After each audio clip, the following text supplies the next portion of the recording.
Hello and welcome back to another episode of Let's Talk About It with myself, Jonathan Green, and of course, as always, my partner in crime, Michael Curtis. Hello, everybody. Hello, Jonathan. How's it going? How's it going? Doing well, doing well. This week we get to lighten things up a little bit, and we're going to go into just kind of some memories and stories of our experiences on the ballroom, the competition floor. Yes. So yeah, this should be a pretty easy one after we got real thick and heavy into it last few weeks.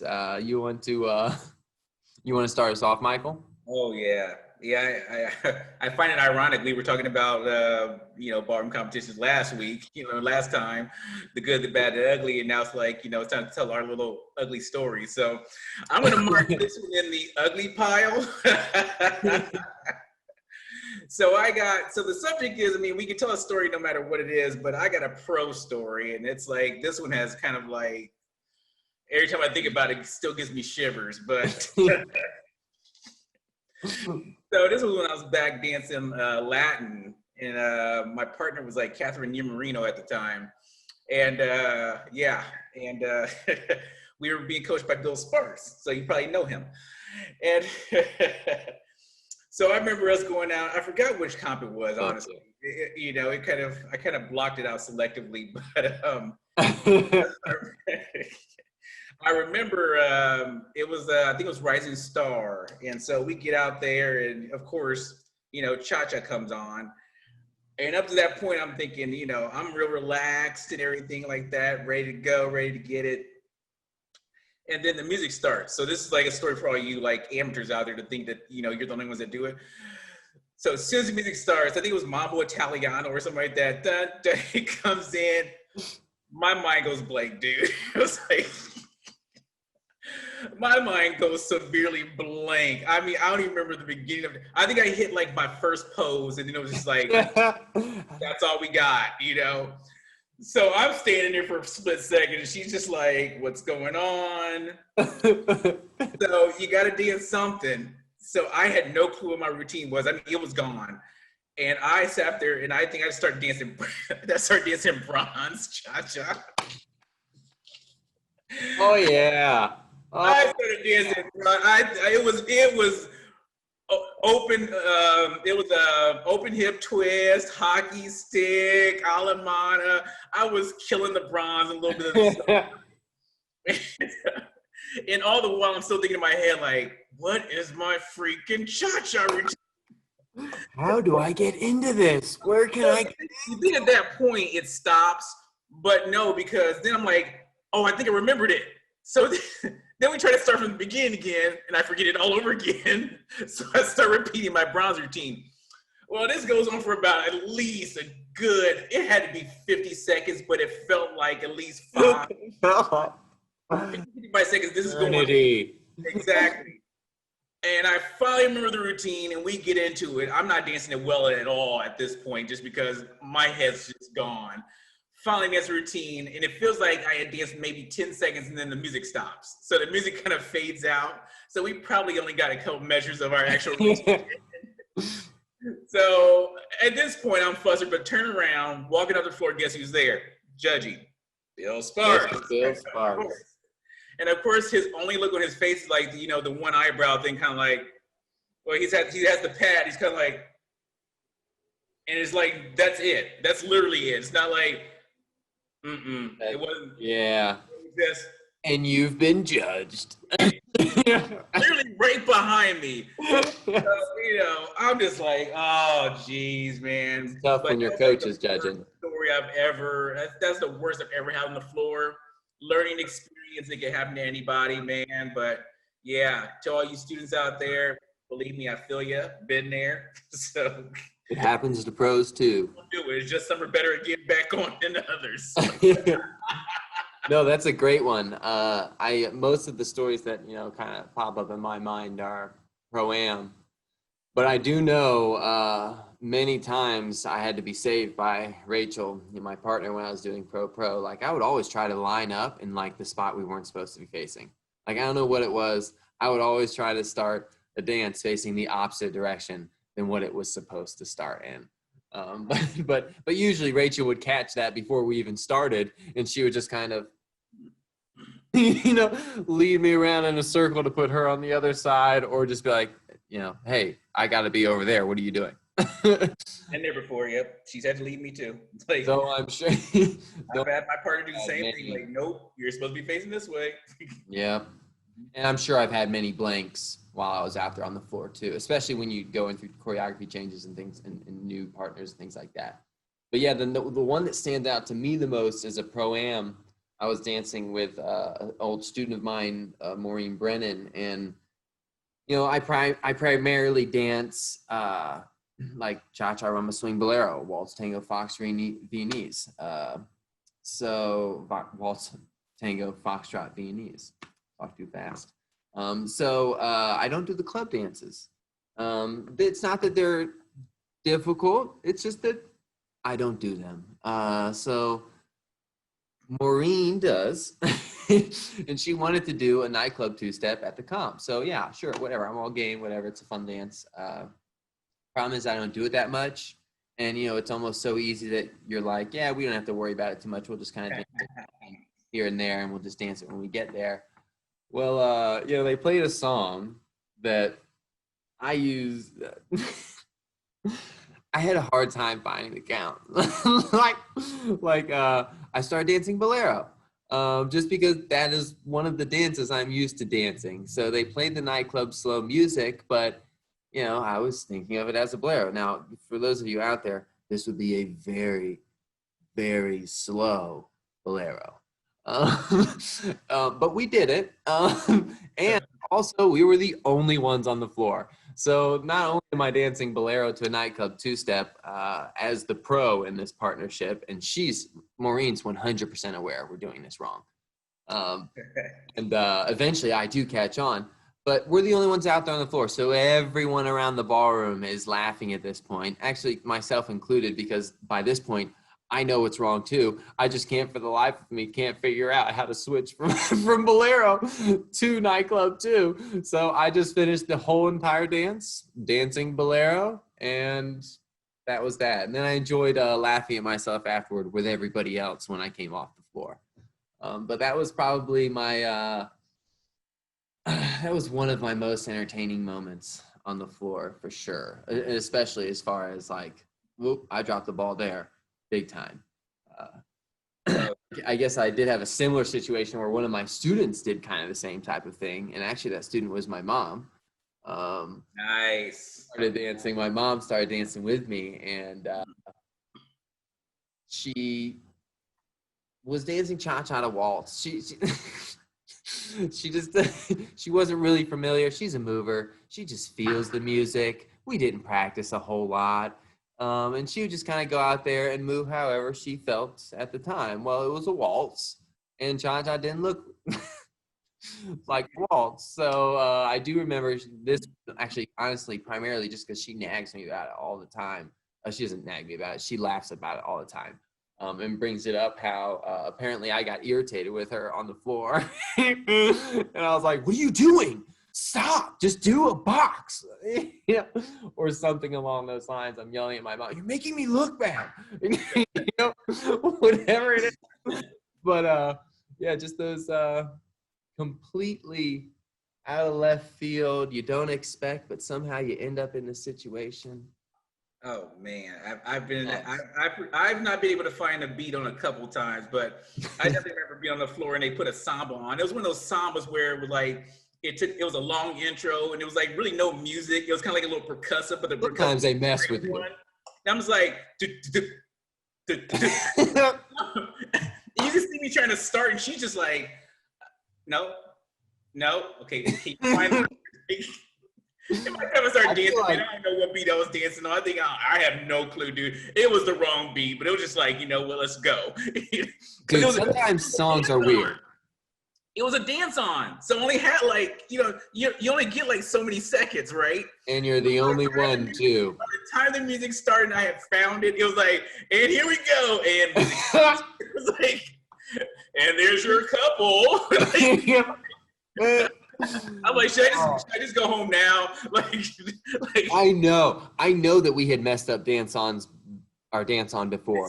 I don't remember specific moments, but I remember the feeling of Oh my God, that was our chance and we blew it. Yeah. Yeah, those walk-ons where they introduce the couple and you get to dance for a few seconds, just you on the floor. That is your opportunity, people, to shine. Or not, or Or not. no, or not. Yeah, yeah. It's both. It will be both. If you don't shine, Maybe don't you're worry. saying Go this is back what you next. can expect the next 4 or 5 dances. This is what you can expect from us. And then It is they're kind of like that. It can mm, be dangerous just as it can be rewarding. But oh man, I know. I gotta tell the one story though. My last little one is oh man, it was our first time dancing open, like big open, like star ball open, like we were on the floor doing Latin. Man, everything was going great. It was for us. It was going great. I mean, we hadn't been dancing long together, and honestly, like it was great to be out there holding our own. And then I think it was. I want to say it was Jive. I think it was Jive. But I remember like this one couple. I never forget. I don't remember their name, but I remember like somehow we got in that moment where you kind of cross couples, and because we separated out and they kind of entered the space a little bit. At least she did. So like you have her right here, and I'm kind of like behind her, looking at my partner like. And if you don't have the experience of like, well, game on, I'm gonna dance with you, and then go around you and keep up with my routine. I'm kind of like looking at her like I had never seen a woman in my life, dude. I'm just like, and she just like backing it up like, and I swear at one point she turned around and looked at me like, "What you gonna do?" You know? Like, I don't know. like, I don't I'm gonna wait and see how this. I had no clue, dude. So I'm just standing there. I'm kind of like, maybe I do something. Yes. So, okay, that made me think of another story. This one actually was right before getting on the floor. We were also at Ohio Star Ball, and it was open. So, you're in that big ballroom, each round's going by. You're trying to make it to that final round. And I don't remember which round it was at this point, but I'm standing there in line. I'm about to walk on the next heat. It couldn't have been semis. I don't believe we made it. It had to have been like at least quarters at this point because they were still switching, multiple groups out. It wasn't just like, Oh yeah. you know what I'm saying? You weren't going right back on the floor after this Oh, group. yeah. Like So it could have been quarters. I don't remember what point of this it was, but I'm in line and I'm right behind Nazar, and I feel like this jabbing in my lower back, and it's almost like there's like this hand apart, and it's just kind of hitting me at these different points, pushing me and shoving me forward. And I turn around and I'm and Patrain Mars is sitting behind me, and she's using her cane and she's shoving me out of the way because she can't see. I mean, I am about to, the music is fading. I am about to walk on this floor, and there are a million seats empty all around. I'm not, anywho, I just feel this, and I turn around, and, Yeah.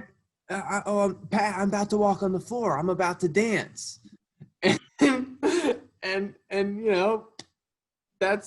she continues just shoving me. I can't see shoving me. And, I don't know what to do. So anyway, that's really it. That's the story. I'm walking on, right before I'm trying to get out there and be composed and, thinking about my routine, being with my partner, all that stuff. I got one of the judges jabbing me in the back with a cane, telling me to get out of the way. And she's not actually judging at this time, but I mean, everyone knows Pat Traymore. She's a judge. She was just observing then, but yeah, oh, great. So I have to be nice to this person because I can't be mean, because then what if I hurts my judging or they tell something, what I mean? So I'm like all flustered going out. Like writing a book right now, so you might end up in the book. You might, Good thing I don't compete anymore. There was this guy. Old chapter to Jonathan Green. God, did he know who I was? Oh yeah, I mean they just bring up my chapter of the book, bro. Because yeah, I mean I was in that book a long time ago, but it was a fun time. And, you know, really afterward, I mean, it was incredibly irritating in the moment, but afterward it is really quite entertaining. Oh, dude, it is entertaining. I tell my students this story all the time. Like, definitely when I was like coaching OSU too, I would tell them all the time, like, look, learn from this. You know, it's you know, Really. it's battle scars. You know, I've been to war. I've been a victim of my own doing, but I mean, Yeah. yeah, every story you told, like, I'm sitting there like, I've been through that too. I've been on the floor with my worst one. So basically, like, you know, if anyone's listening to this, especially students or amateurs, as far as my little story goes, practice improv. You know? Make sure you can still dance off the routine until you can get back on the routine. You know, have And something. the best way to do that is by not stopping dancing. Even Exactly. keep going, even in Practice improvisational dancing so that you have something to fall back on. Because both the situations I would have been good, but I was just like, nope, bronze. And then what I know now, let that woman dancer step in front of me now. There'd be a different story For nowadays. sure. Yeah, collect back real soon. One of us is going home blushing, and it's not going to be me. But it's But funny. yeah, everyone, y'all will go through these same experiences. You'll mess up. You'll do weird things. It's really part of the growth, and it's Those are the funny stories, though. That's the funny stuff, man. That's stuff you remember. I mean, I really hate, like, my biggest thing I hate story-wise is I hate, like, those all-ons, like Star Ball or whatever, where, like, all the competitors, let's have all 3 heats on the I floor. love it. For dance on. Like, I love it. I think it's hilarious. dude, I absolutely hate it. You're like, wow, wow, wow. You know, if I thought that they were truly judging people in those moments, I probably wouldn't like it. But I don't think they are. When they're No, they're not. They're not. just enjoying the Yeah. mess. I mean, don't get me wrong. I'm sure someone has made an impact or a, you know, impression on a judge during one of those walk-ons. I'm Probably so. but yeah, but I still, I don't know, I'm willing to accept the chaos a bit for a minute there, just for the fun of the, you know, everyone squeezing around each other. I also think, actually, ironically, that builds camaraderie. As you kind of like make it casual messing with each other, it almost makes it less likely for them to do it when things are being taken seriously. You know what I mean? Because it's like a whole different mood is set for that walk on. All right, everybody's kind of messing around. Then people are giggling and whatnot, and then it ends, and everybody's like, "All right, you're my enemy now. Let's." Wartime. Here we go. You're right, wartime, and of course, some of those people keep that in the walk. Some of those people keep that 100% of their life. They walk around as though it's wartime in the ballroom, out of the ballroom, on the floor, off the floor, whatever it is. They're just against people. So obviously there are exceptions. As they say in my neck of the woods, they about that life. All about it. They live that life, and it's just like, yeah, don't cross paths with them. Yeah, right. They will drain you. Just stay away. Yeah, I literally expect to turn around and see somebody holding like dinner for them, like, you either win or you don't eat. I'm like, get out of my way, you know? Yeah. It cracks me up, man. So, yeah. But yeah, I mean, those are the funny stories, man. I live by them. It was embarrassing at the time, but honestly, man, you know, you start looking back on your life and things you've done, you're like, man, those are good times, even though. For sure. Even the stuff that's a little screwy while it's going on. Great little war stories, and you end up, you know, here right now. Get out alive. Yeah, these are way more interesting than like, so I won in 2010, and let me tell you how I did that. That's an interesting point. A very Way- interesting point. Exactly. Well, that was great. Little trip down memory lane. Oh, yes. You have anything else? Any other stories you want to add in, Michael, before we let everyone go? I think I have self-deprecated enough. I think I think there's enough blackmail material out there that people can take that and go with it. You know, I've been forever immortalized online, so I think I'm good for today. All right. Well, if you have a story of your own, guys, feel free to share it with us. We'd love to hear it. Give us a comment. Tell the whole story if you want. We'd love to hear what other crazy things everybody else goes through. And other than that, we'll see you next week for another episode. Let's talk about it, huh? Talk about it. See you later. Thanks, guys.